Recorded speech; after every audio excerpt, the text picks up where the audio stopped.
Makin panas ya. Di area stasiun Semarang udah panas udah. Kereta tujuan Semarang jadi jemput gak sih? Akan diberangkatkan.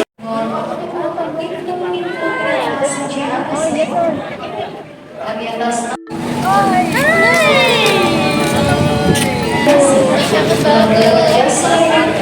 Uh, Hello? Excuse me?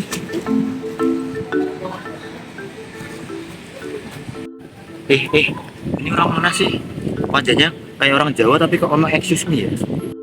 Where are you from? Are you not Indonesian? Ah, I'm a researcher from Cambodia. I came to Indonesia to study of natural ingredients that used in skincare.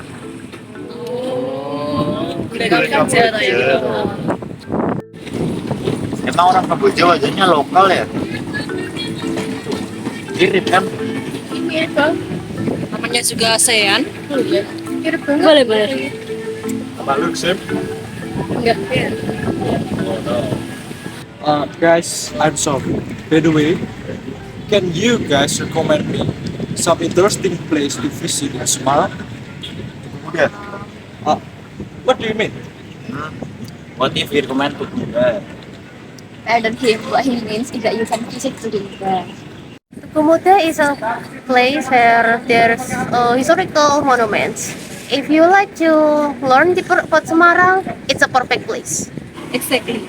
The area features Lawang Sewu, a relic from the Dutch era, the Mandala Bakti Museum, and the Tugu Muda monument itself, which tells the story of the five-day battle in Semarang. Oh, and if you're interested, there is also a cathedral in the Muda area. By the way, we also have the first indigenous Indonesian bishop, who is a national hero and has a street named after him. He is Monsieur Sugio Pranoto. Is he still alive now? Unfortunately, no. He already passed away a long time ago. So, is the Gumuda is a good place to visit for foreign tourists like me? That's right. Tugu Muda is located very strategic in the city center. It is easy access, especially for foreigners like you. Yes, you can look the route at this BRT app. I'll admit, it is easy to access, but I had read that it's hard in the city center where the Tugu Muda is located. However, there's an urban green island phenomenon. Here is the journal. But it's still morning. Look at the Google review it. The Buddha is good for walk and enjoying the view. Yes, it's still 6 a.m. It's still not hot yet. Forget about it. There's a high pollution around the area. Oh, really? Are you sure? Yes. Here, take a look. This is the data for the pollution in Tugu Muda area. Guys, as I remember, Tugu Muda lacks of parking lots. Is that so? I might check the Google Map. Anyway, guys, despite all of the drawbacks, Tugu Muda still a full historical story. We can show it, explain it to you on the spot if you'd like. One. Alright guys, I have heard all the pros and cons regarding to the Gumuda and I have recapped it in my phone. To recap, the birds are its strategic location, cool mountain trees which makes it perfect for walk, and the fact that it's step in the cities. On the downside, it gets really hot during the day since it's right in the city center. There's some pollution, and parking is pretty limited. Okay guys, I think I would like to go to the Garuda and listen the story about it. And I recommend to use that BRT things. It is strategic to use that it's right now. By the way, what is anyway? BRT is public bus that's travel at around Semarang. Oh, I see. Is that where the bus stop it?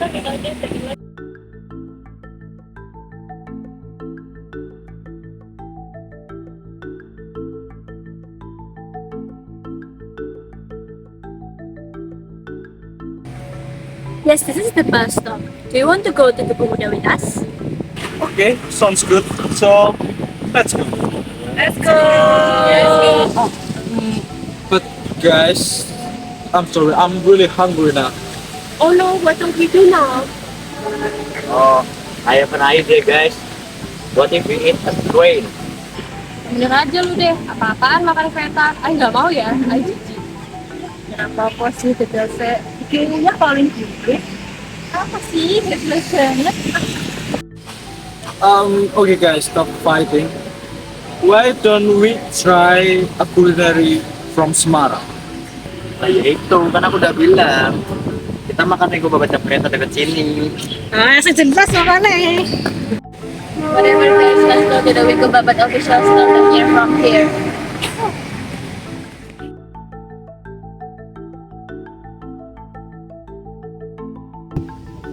So, we have already arrived.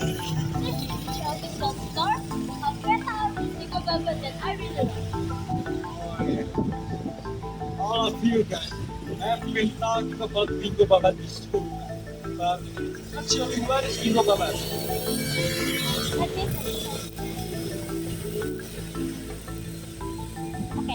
so Wiku Babat is a type of cake made from young coconut with rice flour and sugar. It's a mix of sweet and savory, and the texture is really unique. Since there are plenty of flavors, you won't get tired of trying them one by one. Di Wikipedia Wiku Babat nih. Aku punya banyak pertanyaan tentang Wiku Babat. Kira-kira apa aja ya rasanya? Sama yang Wiku Babat. Dan setahu Wiku Babat itu tuh asal dari Jawa Timur. Kok bisa jadi ke Semarang? Tahu ya? Jadi kita tanya beliau aja langsung. Terima kasih ya namanya. Kami sudah berkuliah buat juga saya di sini tahu juga sudah tapi kalau boleh tahu siapa? Dari dari secara online dari kereta. Mungkin nanti saya dan beberapa teman-teman saya bakal mencoba menelisik lebih jauh. Jadi kami minta izinnya. Untuk pertanyaan kira-kira dari pemerintah kereta api sebelumnya apa ya? Kali jualan itu sekitar 1945-an. Cuman baru ada kita pasang kamera itu 1950-an. Tapi sejarah awal-awalnya karena mendirikan usaha juga pemerintah kereta api. Dulu awalnya itu kalau saya nyebut Makco itu orang Babat. Di sana itu waktu perang dunia II kan sekitar 1940-an ya. Itu mereka merasa di sana itu kota kecil, mereka takut karena ada perang. Jadi mereka ngungsi ke kota Semarang yang lebih besar, saya dirasa lebih aman. Nah, di sini waktu itu suami jadi Opanco. Jadi Opanco itu orang tua dari Opa. Mereka itu suaminya bekerja di gerbong restorasi di stasiun Tawang. Nah, istrinya itu istilahnya bantu-bantu suami lah, jual jajan pasar gitu kan. Dulu ada bungko, ada lembar, apa sih opor gitu-gitu yang penting jajan pasar. Terus selang berapa waktu dilihat, oh yang Wingko ini lebih laris dari yang lain.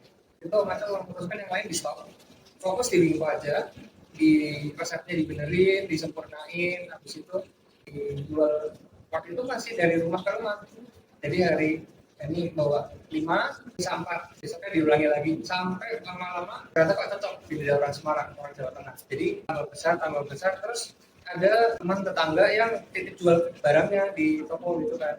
Dulu masih rumah ini, nah habis itu pasang etalase dan lain-lain, terus ada banyak orang yang ya udah ini jadi toko kasih pelang gitu kan untuk kereta api. Dan awalnya sih gitu.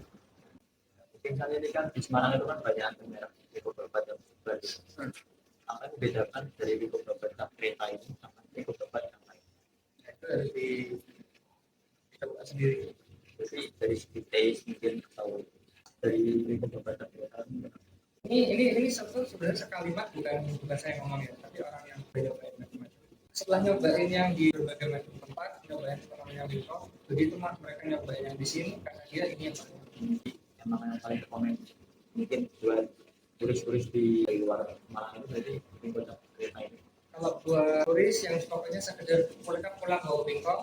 Kalau misalkan mereka sudah belanja di ada resto, mungkin lebih dekat beli pingkong di sana bisa. Tapi kalau kadang-kadang ada orang yang pengen cari yang original, hunting ceritanya.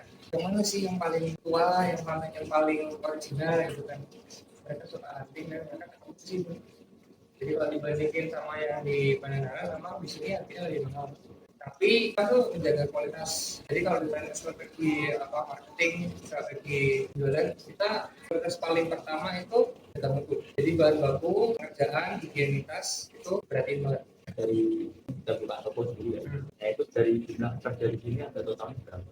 Kurang, misalnya ada yang keluar, ada yang masuk baru, ada yang pensiun gitu ya. Jadi kalau ditanya jumlahnya sekarang masih berubah-ubah, tapi kalau ditanya kurang lebih ya sekitar 30 orang. Kalau boleh tahu rutinitas pekerja di sini itu gimana ya?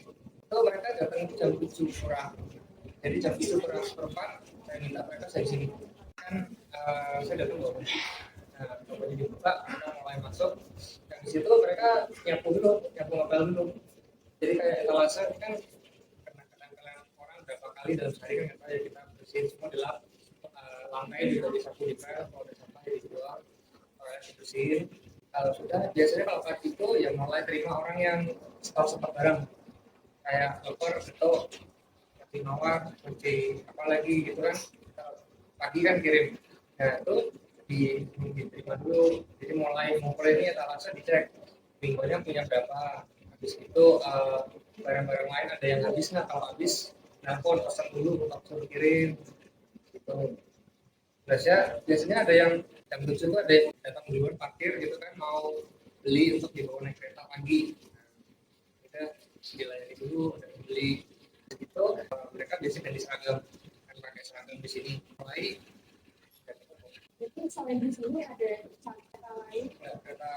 kereta api hanya di sini. Sama ada satu lagi sebenarnya di rumah sih, di rumah itu tempatnya produksi.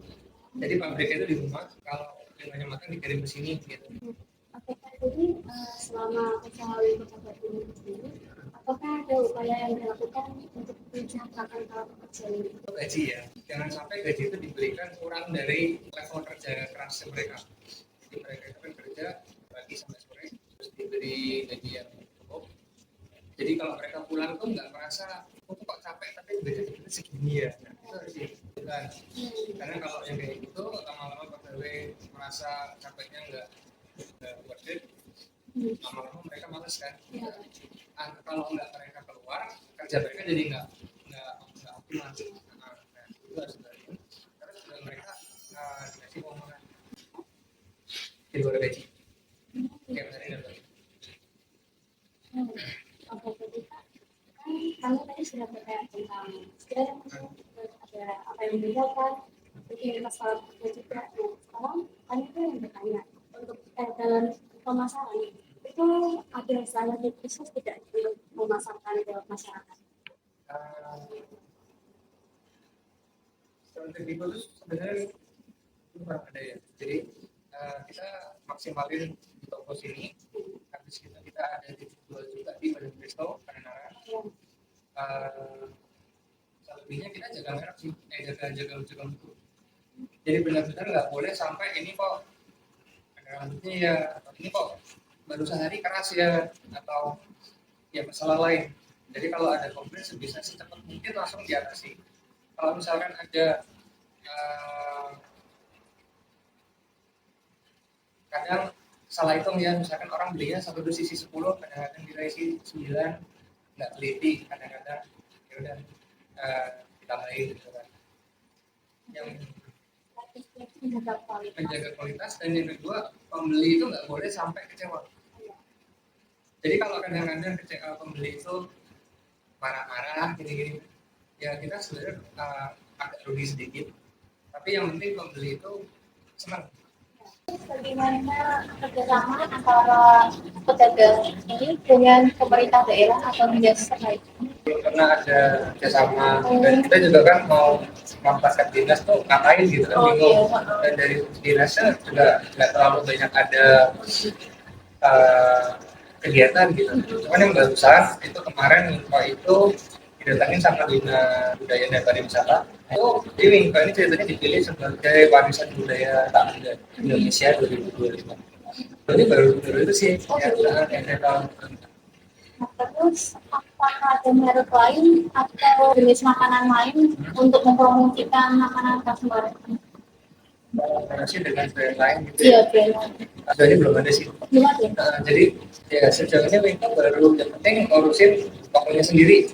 Jangan sampai tokonya ini turun terus tutup. Jadi lebih fokus ke situ sih.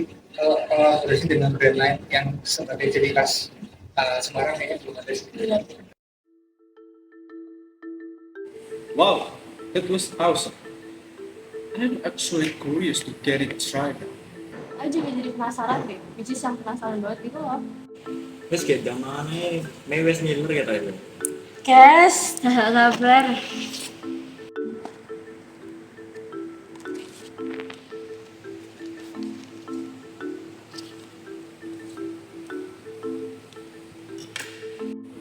What's that for? Bobby, of course. You think I wanna play to the win? Just eat it with your hand.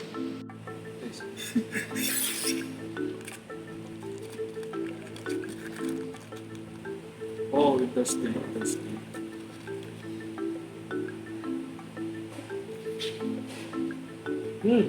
Wow. So, this is how we go about this. It's really good and absolutely delicious. See, I told you, it is good since the beginning. I think they have new radical friend in this room. Aku juga suka deh sama babat-babat ini. Papi sama mami, pasti juga suka deh sama babat-babat. Enak. Aku sih wong Semarang babatunan sih nek kue tape seneng karo panganan. Semarang ki opo sing cerai. Oh ya, kata mami yang kerja di ahli gizi, minggu babat has healthy fats from the coconut. Minggu babat is packed with carbohydrates, protein, calcium, potassium, and fiber. They are great for our body. But how exactly it is good for the body? For example, potassium is good for heart health, and calcium is also good for maintaining bones and teeth. Iki Indonesia translate. Jadi ring babat tuh punya karbohidrat, protein, kalsium, kalium, sama serat yang bagus buat tubuh. Contohnya kalium itu bagus buat kesehatan jantung. Terus kalsium sendiri itu bagus buat perbaikan tulang dan gigi. Iya kan, Er?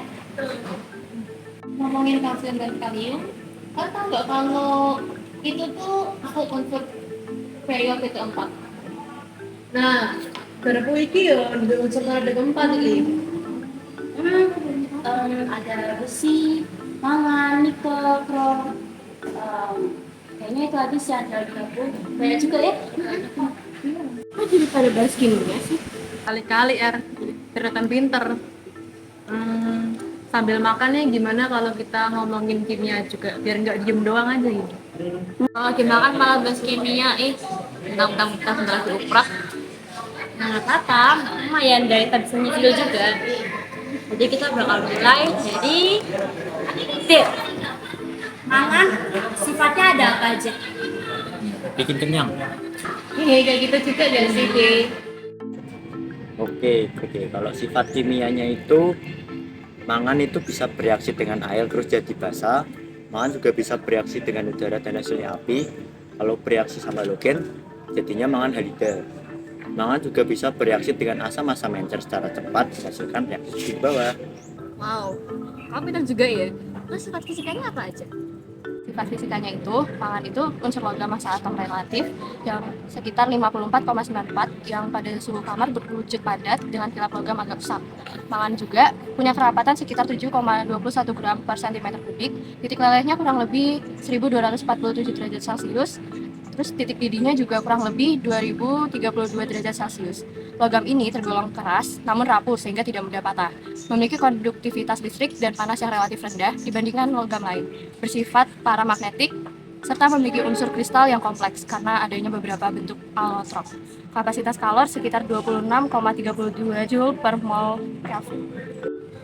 Mangan itu juga baik bagi tubuh. Dia bisa menjaga tulang, melawan radikal bebas berlebih, mengontrol kadar gula darah, meningkatkan fungsi kesehatan otak, mempercepat proses penyembuhan luka, dan juga meredakan gejala premenstrual syndrome dan menjaga fungsi kesehatan kelenjar tiroid. Nah, tadi juga ada garpu yang punya sifat kimia Kalau bereaksi dengan air, bisa menghasilkan besi golongan 2 atau besi 3 hidroksida, dan juga ada gas hidrogen. Garam besi juga kalau bereaksi dengan air pada pH netral dapat menghasilkan ion besi. Nah, kalau besi murni bisa bereaksi dengan asam dan basa seperti pada gambar di samping ini. Nah, itu sifat kimianya. Kalau sifat fisikanya aku tahu. Besi itu dalam keadaan murni bentuknya logam berwarna putih keabu-abuan, mengkilat, keras dan dapat dibentuk dengan mudah. Besi dalam temperatur ruang kerapatannya 7,87 gram per cm kubik. Besi juga penghantar panas dan listrik yang baik. Konduktivitasnya 3,37. Itulah bisa dibaca di samping. Besi melebur pada suhu 1535 derajat Celcius dan mendidih pada suhu 3000 derajat Celcius. Besi banyak digunakan sebagai bahan utama dalam konstruksi bangunan, jembatan, dan infrastruktur karena kuat dan tahan lama. Besi juga merupakan bahan dasar pembuatan baja yang digunakan dalam industri otomotif, perkapalan, kereta api, dan pesawat. Selain itu, besi juga dimanfaatkan dalam pembuatan mesin, peralatan industri, dan sebagai perkakas, paku, mur, baut, serta alat rumah tangga. Dalam bidang kelistrikan, besi digunakan sebagai inti elektromagnet, motor, dan generator. Besi juga berperan penting dalam kehidupan sehari-hari dan industri karena mudah dibentuk serta relatif murah. And then gimana buat kalium? Potassium, or in Indonesia called kalium, is highly reactive. It's not found free in nature and must be stored in oil. Potassium has an oxidation number of +1. It's a strong reducing agent. Reacts violently with water to form KOH and hydrogen gas, and reacts readily with halogen and oxygen. Kalau aku tak ada ini. Adalah pokoknya. Nah, itu kan sifat kimianya. Kalau sifat fisikanya gimana? Kalau sifat fisikanya, kalium itu logam alkali yang lunak, berwarna perak keputihan, berwujud padat pada suhu kamar, memiliki densitas rendah, kurang lebih 0,86 gram per cm kubik. Titik leleh sekitar 63 derajat Celcius, titik didih sekitar 760 derajat Celcius, serta menghantarkan panas dan listrik dengan baik. Kalium cepat teroksidasi di udara dan memberi warna nyala ungu. Terus kegunaannya apa? Kalium dan senyawa banyak digunakan sebagai pupuk untuk pertanian, bahan pembuatan kaca dan sabun, serta berperan penting dalam fungsi saraf dan otot pada makhluk hidup. Kalau krom gimana? Itu mirip-mirip besi juga kah atau malah beda? Nah, kalau kromium itu logam transisi yang sangat kuat tapi rapuh. Dia mempunyai titik leleh sebesar 1890 derajat Celcius. Titik didihnya 2475 derajat Celcius dan jari-jari atom sebesar 0,117 nanometer. Berwarna abu-abu keperakan yang mengkilap, memiliki struktur kristal yang kuat dan rapuh. Densitasnya sekitar 7,15 sampai 7,20 gram per cm kubik. Logam ini merupakan konduktor panas dan listrik yang baik, tahan terhadap korosi karena terbentuknya lapisan oksida pelindung di permukaannya. Elemen ini termasuk salah satu unsur logam yang sangat keras setelah karbon dan boron. Loh, kalau sangat keras kok tetap rapuh? Ya, kalau krom murni itu memang kertas, gampang hancur. Tapi kalau dia udah dicampur sama logam lain kayak besi atau nikel, itu jadi kuat banget dia. Jadi stainless steel. Yang tadi kamu jelasin tuh sifat fisika atau kimianya krom? Sifat fisikanya itu. Kalian lagi bahas sifat kimianya krom. Iya. Aku tahu nih sifat kimianya krom. Wow, apa aja tadi? Jadi secara kimia itu kromium itu memiliki beberapa kadar oksidasi penting, terutama +2, +3, +6. Dengan kromium 3 lebih stabil dan kurang berbahaya dibandingkan kromium 6 yang merupakan agen pengoksidasi kuat dan bersifat toksik atau karsinogen. Kromium logam tidak bereaksi langsung dengan air, tapi bereaksi dengan asam, membentuk garam kromium, serta mudah untuk membentuk oksida dan kompleks warna. Wow, everyone looks so proud of you. Mulai.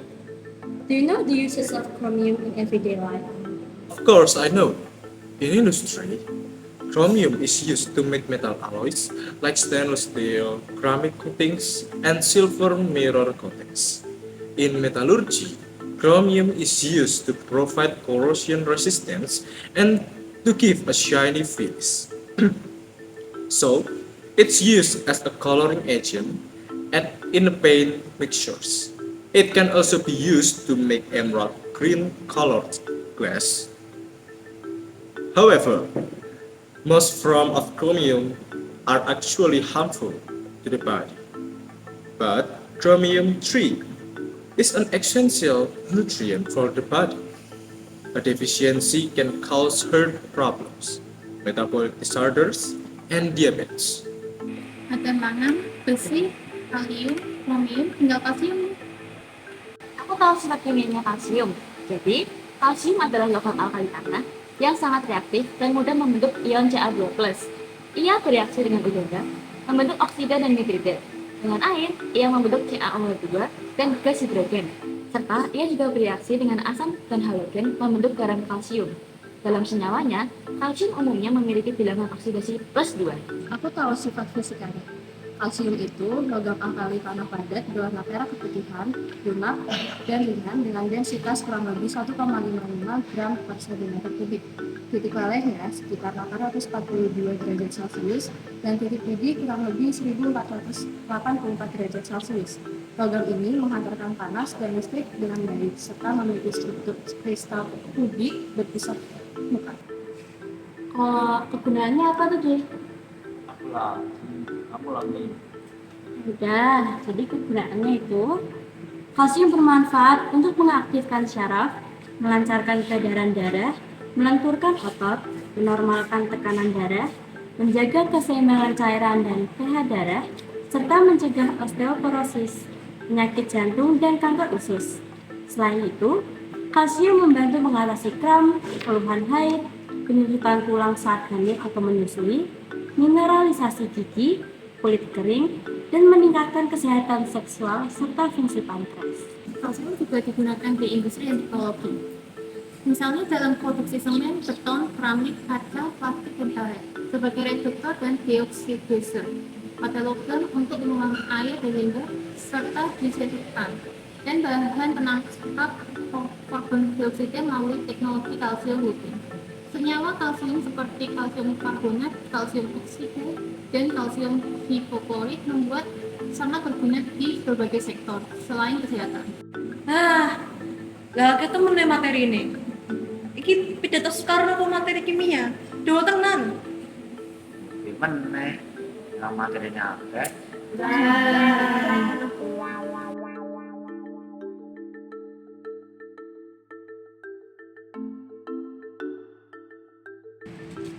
So this monument is named Tukumuda.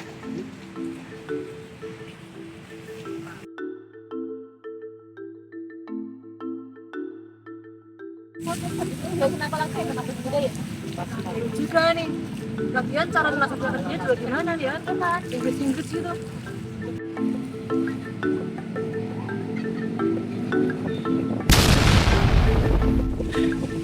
Mas, ngapunten mas, boten apa-apa.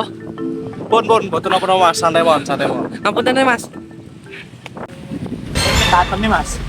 Loh, ya santai mas. Dan sampean ket mau ngomong nganggo basa Inggris ya tak imbangi no. Ketawa ketemu sampean sama excuse me di ngono. Tak kira sampean rasa ngomong Jawa. Loh, sik mas. Ya. Tapi kau beneran orang Kamboja? Ya dulu aku sempat tinggal di Magelang buat ngeriset 10 tahun. Kok orang ngomong ket mau to mas? Ya sepurane yo mas. Lah, yaudah berarti kita sudah sentuh muda pakai bahasa Indonesia ya. Iya, kita pakai bahasa Indonesia aja. Wah, itu tau kita. Tapi emang beneran deh. Iya, betul. Kita ada maksud yang mau nggak di sana? Yo. Ngomong libur. Monumen Tugu Muda yang saat ini tengah kita kunjungi didirikan untuk memperingati pertempuran 5 hari antara pemuda Semarang dengan batalion Jepang yang dipimpin oleh Mayor Kido dari 15 hingga 19 Oktober 1945. Dideskripsikan oleh Museum Mandala Bakti dan beberapa sumber jurnal, setelah proklamasi kemerdekaan, para pejuang Semarang bertekad untuk merebut kekuasaan dan senjata dari Jepang. Perundingan yang terjadi di asrama Kido Butai, Jatingaleh dalam rangka penyerahan senjata tentara Jepang tidak berjalan dengan mulus. Pihak Jepang hanya bersedia untuk menyerahkan senjata kepada sekutu, bukan Indonesia. Setelahnya, terdapat beragam kejadian yang turut melatar belakangi pertempuran ini.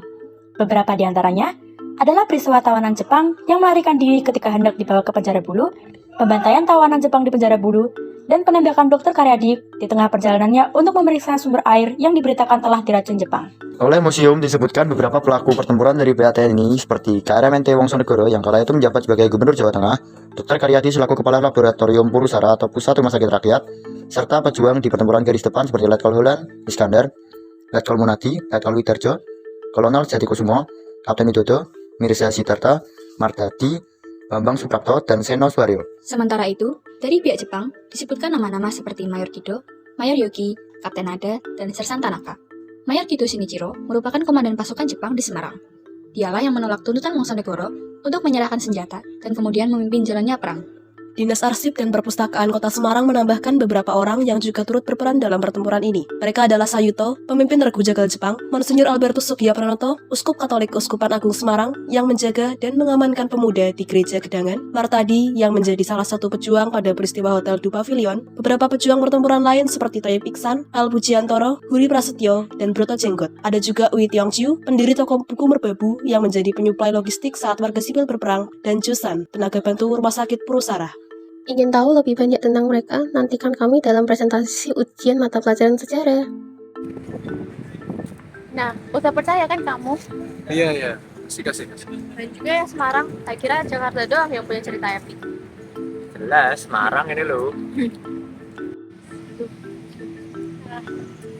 Oh, panasnya. Guys, sekarang ngerasa panas guys. Aku ngerasa panas banget ya. Perut saya sampai kering nih, lihat deh. Bukannya di Jakarta juga sepanas itu ya, maksudnya lebih tinggi dikit gitu dari sini. Iya sih, tapi kan aku biasanya di ruangan ber-AC, nggak biasa di luar ruangan dingin. Juga ya. Bentar deh, kayaknya aku pernah ke Malembak dari Tasini Air. Itu nggak ya? Ya nggak ada, adanya sunscreen, nggak bawa. Dari nggak apa-apa, sekalian hitam dari orang lokal. Ih, aku nggak mau ya kulit aku jadi gosong. Bentar. Ngomong-ngomong soal pelembab kulit, sebenarnya aku ke Indonesia itu juga lagi meriset produk pelembab kulit tapi dari bahan lokal. Dan sekarang aku bingung bahannya harus dari apa. Babat juga khas Indonesia, enak lagi. Berarti kamu mau bikin pelembab rasa bingko babat gitu? Walah, aneh-aneh baik ini. Ya kan penasaran. Kasih sarannya Mi, bantu banget. Kalau nggak salah, bingko babat itu terbuat dari kelapa ya. Yap, makanya enak. Radikal, anarkis lagi. I know something that made from coconut dan mungkin itu cocok bagi kulit orang Indonesia. Emang apa tuh? SDK kah? Sanes mbak, namanya Virgin Coconut Oil.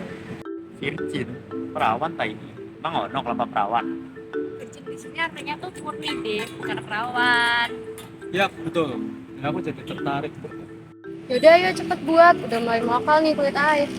Ya ayo, tapi kita mau di mana buatnya? BTW, rumah siapa yang paling dekat dari sini? Kayaknya kita saling deh. Boleh. Oke, let's go. Ini rumah aku banget coy. Masuk.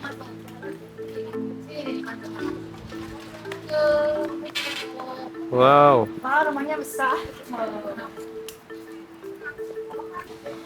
Mari masuk. Ya, isi ya. Assalamualaikum. Mari diambil. Langsung aja diambil nih. Minum gratis. Terus ini caranya kita bikin PCR-nya gimana? Nah, ini apa ada prosedurnya? Kayak gitu. Gampang. Nah, Mas, Mbak, gimana kalau kita bagi tugas aja sih? Alat banyak belum ada semua kan? Nah, kita pinjam sendok sama sarung tangan plastik Kevin. Terus nanti Erika cariin kain kering, kita bikin baskom, Messi cari botol, terus nanti dia cari papat tua. Ntar aku cariin kapal filternya. Papat tua kayak gimana? Yang coklat-coklat kotak gitu. Yang umurnya biasa sekitar 11 bulan. Tua banget nih. Aku nggak bohong lah. Nah, buktinya.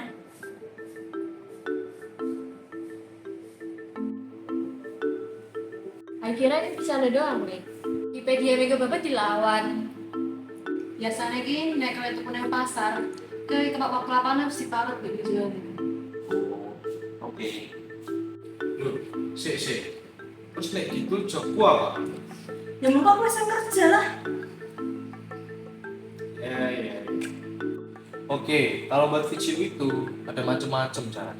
Ada yang pakai ragi, ada yang tanpa ragi, ada yang dipanasin, ada yang pakai enzim, macam-macam lah. Tapi yang paling gampang, penting kita pakai yang tanpa ragi.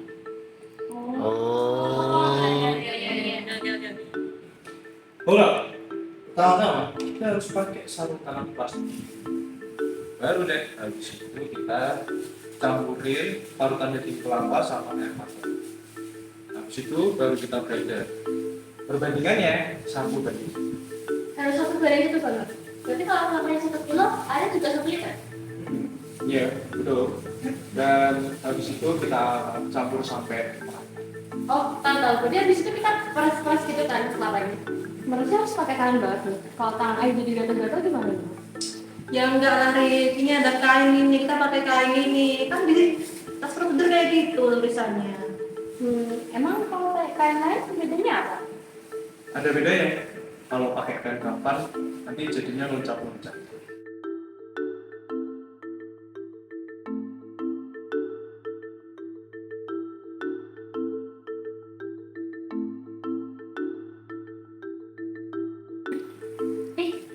Lucu lah bentuknya. Ya lihat itu, Rik kan juga mau ikut meres. Jangan gitu lah, emang aman nih. Kalau air megang ini nggak gatal-gatal. Bisa sih lebih parah. Dermatitis kontak apa? Itu tergantung kulitnya punya alergi atau enggak. Emang kamu punya alergi sama kelapa? Tapi tergantung sering enggaknya kontak sama kelapa juga. Emang kamu udah kelapa dari kecil kan enggak? Udah, mending kita coba satu. Aku juga udah coba nih. Nah, coba nih.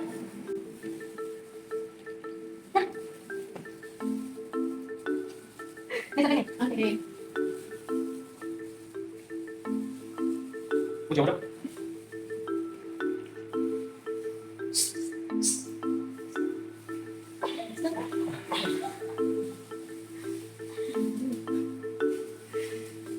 Aman itu. Aman kan lerengnya? Gak apa kan? Aman kan ada kesantangan juga. Nah, ini udah kabel semua nih santan kelapanya. Nah, kalau udah kayak gini, terus diapain? Diemin doang? Iya, tapi sebelumnya kita tutup wadahnya pakai kain ini. Habis itu kita karetin, biar walaupun wadahnya tertutup, oksigennya tetap bisa masuk. Oke. Baik.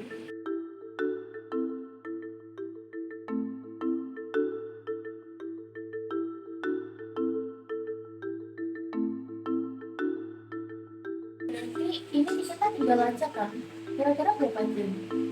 Kira-kira 1 hari, 24 jam di suhu ruang alias di dalam kulkas, dan tempatnya juga harus kering. Kenapa harus kering? Katanya kalau misalnya di tempat lembab tuh ntar hidrolisi sama oksidasi, ntar santannya cepet bau. Terus juga katanya kalau misalnya di tempat lembab sama kotor juga bisa bikin bakteri pembusuknya jadi cepat muncul juga. Banyak juga ya alasannya ya. Nah ya wis lah, ini berarti kita tinggal sini aja. Kenapa tas misalnya kita tinggal di sini? Rapopo. Kau nek digawa bulene mengko diuntang-anting kelapa VCO, bener lah? Ya VCO ne kok pusing kok. Iya, rapopo. Ya wis. Iya, rapopo. Yaudah, nanti aku kasih nomor dulu. Nanti kalau permintaan udah jadi, apa aku lah. Kita boleh ikut juga enggak? One day later. Kita perlu wadah lagi nggak sih buat misahin antara krim sama airnya? Boleh? Boleh. Iya.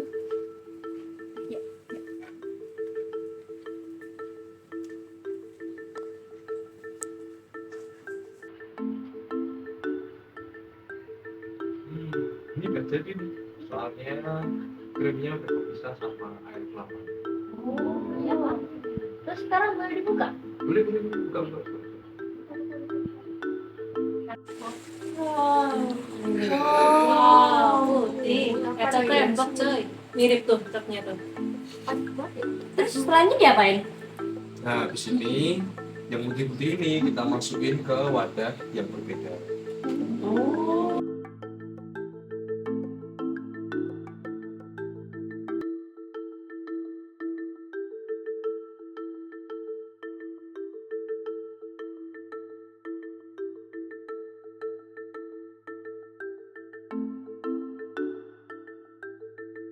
Nah, kalau udah kayak gini, ini didiemin di suhu ruang biar sedikit mencet.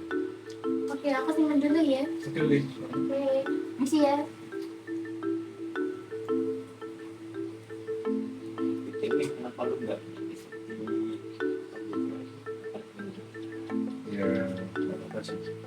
Namanya juga orang. Ini tuh berarti kita harus nunggu sampai besok lagi. Besok kita sini lagi deh. Iya, besok kita kesini lagi, habis itu kita cek lagi VCO. One day later. Guys, ini VCO-nya udah jadi nih yang kita diemin kemarin. Makasih ya sayang.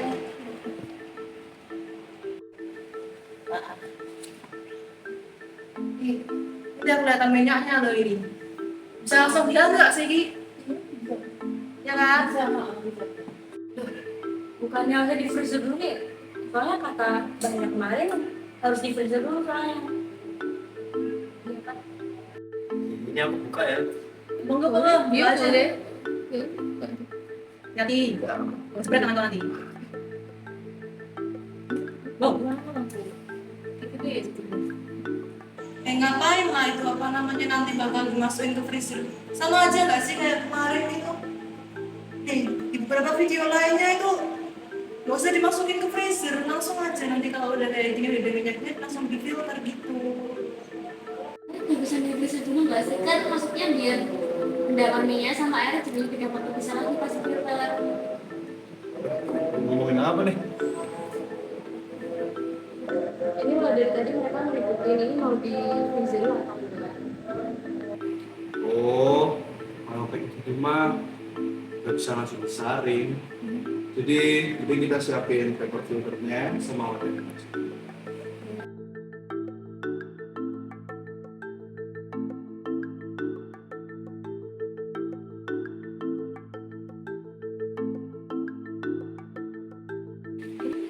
Udah tunggu sampai penuh aja kan sampai.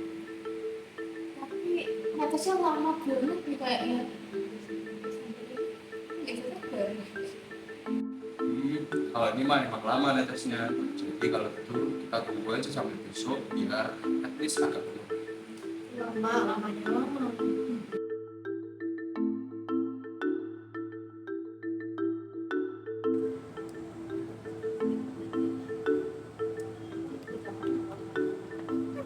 Bisa baca. Nah ini hasil PCO yang kemarin kita buat. Sebenarnya sih aku mau ngasih ke perusahaan gue yang ada di Kamboja. Jadi mau kasih satu-satu aja. Ini kita jadi bahan percobaan. Ini berarti kemarin kan gatel-gatel cuma jadi inti percobaan gitu.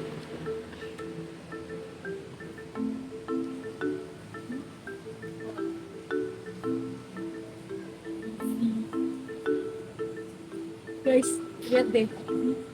Oke juga loh ini. Kan, jadi shy gitu. Nah aman kan? Jadi oke nih kalau aku jual. Ya monggo. Sukses ya jualannya. Berarti kita udah selesai kan kayak gini-giniannya. Pulang yuk. Yuk. Guys, tapi aku boleh minta tolong sekali lagi nggak? Apa meneh kok iki? Aku mau minta tolong kalian promosiin ini juga. Soalnya aku juga mau jual produk ini di Indonesia. Kalian bisa bantu aku promosiin pakai bahasa Jawa nggak? Sorry ya. Jadi kalian tak bayar wis. Lumayan kan buat servis motor yang kebakar itu biar nggak kebakar lagi. Tenan yo. Iya. Deal? Oke. Deal. Kalau mau bikin iklan, mending bikin poster dulu nggak sih? Iya, bagusnya kita bikin poster dulu. Posternya mau dibikin pakai apa? Iya, pakai Canva. Kalau butuh ilustrasi tambahan, aku bisa gambar kok. Udah, yuk guys, buat. Yuk, jadi share link ya. Kita ngerjain bareng-bareng. Yuk, aman-aman. Konsepnya mau kayak gimana dulu? Oh iya. Kalau buat penjualan harusnya posternya komersial sih. Komersial tuh kayak gimana sih? Jadi poster komersial itu gunanya buat promosi dagangan. Isinya ada slogan singkat, gambar deskripsi jelas,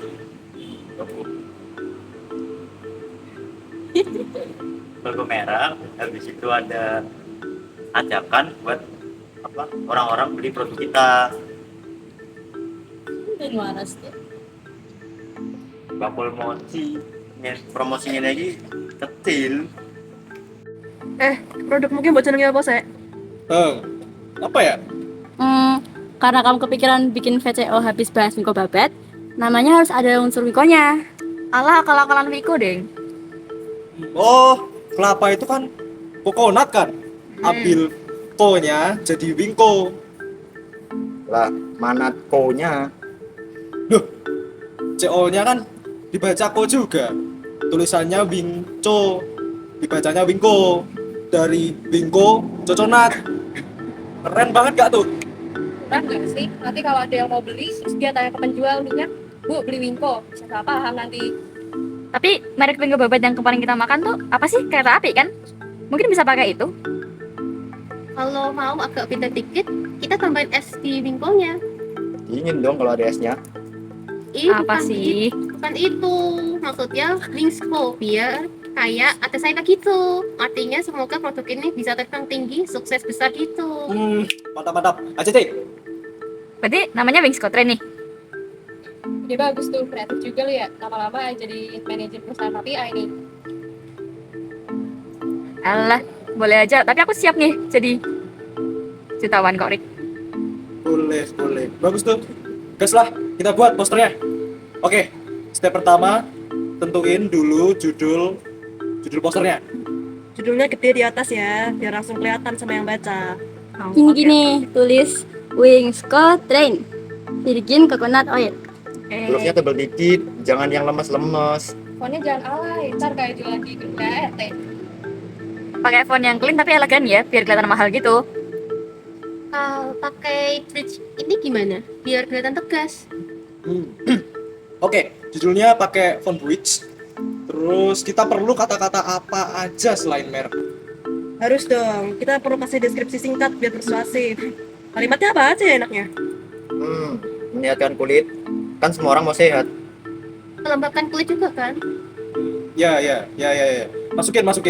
Kasih juga menjaga elastisitas kulit. Dan VCO juga bisa buat rambut. Bener kok. Nulisnya gimana ya? Ini tiga-tiganya udah tentang kulit nih. Tempelin aja kan bisa buat rambut. Bisa tuh, taruh di bawahnya deskripsi itu. Tapi nanti beda infonya ya, biar nanti lebih stand up. Warna tema posternya mau kayak gimana guys? Karena ini VCO, warnanya putih sama coklat kelapa aja. Oh ya, tambahin hijau dikit biar hijau royo-royo. Hijau yang kayak daun aja, kan pohon kelapa ada daunnya. Hijau sage nih berarti. Deal. Putih, coklat, hijau sage. Jangan lupa yang paling penting, kita perlu buat logo juga. Logonya mau dikasih gambar kelapa nggak? O-nya diganti kelapa gitu. Lucu itu, pintar. Kami akan jeda sejenak. Nikmati pariwara berikut ini, tetap di Mono TV.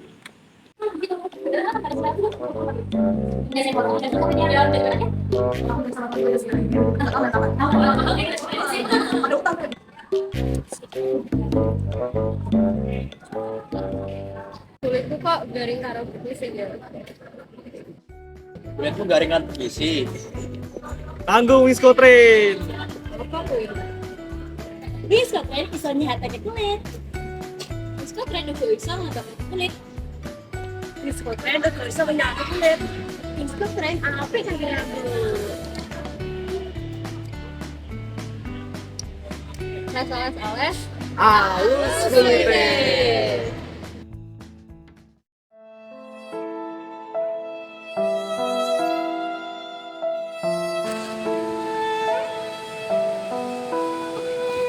Guys, mau pulang dulu ya. Makasih. Bye. Dadah, hati-hati, jangan nyasar.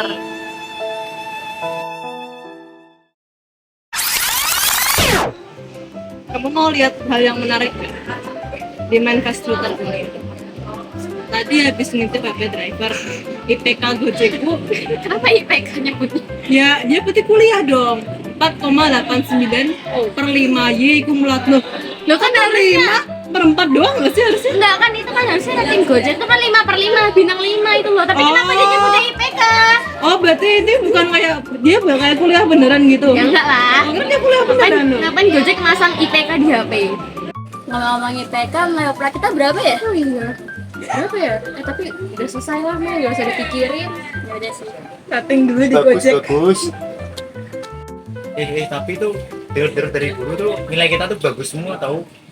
Siapa tuh yang ngomong? Ya, guru siapa? Apa iya? Adalah pokoknya. Aku. Oh, si itu. Bener. Pedean itu. Kita natural loh buatnya loh itu. Udah aman-aman nilai kita bagus. Apa iya? Aman. Guys, kalian tahu gak sih ada lagi loh kasus pembubaran paksa dan perusakan rumah ibadat saat retret. Iya, wah. Belum lama tahu. Mana? Padahal kan kita kan sebagai manusia kan harusnya saling toleransi. Nggak bener tuh orang tuh. Marah sih, Pak. Harusnya kalau digituin kita marah sih. Jangan marah deh. Terus gimana? Kita tuh orang Kristiani. Kita harus membahas cinta dengan cinta kasih. Terus bukti nyatanya apa? Daripada kita marah-marah, kita panas, dan kita doa aja, doain mereka supaya kita bisa menciptakan dunia yang lebih damai dengan bantuan Tuhan. Setuju. Ya udah kalau gitu kita mending kalian doa buat buat bersyukur karena utang kita udah selesai kan. Ya, boleh sih. Udah yuk, doa. Ayo. Gas.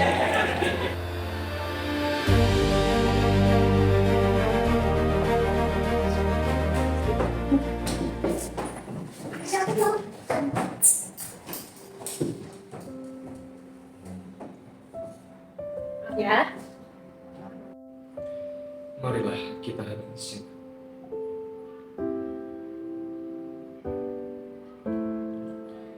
Mari kita bersatu di dalam doa. Allah adalah kasih. Marilah mengatakan kasih Allah. Dalam nama Bapa dan Putra dan Roh Kudus.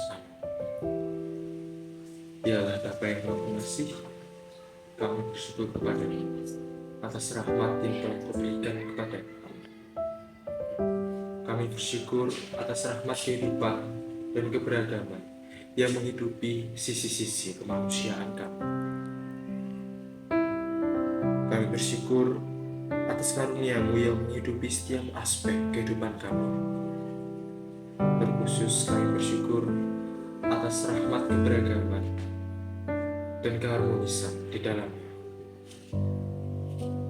Namun, Bapak, saat ini banyak peristiwa yang membuat anugerah keberagaman itu hancur dengan intoleransi dan perpecahan di mana-mana.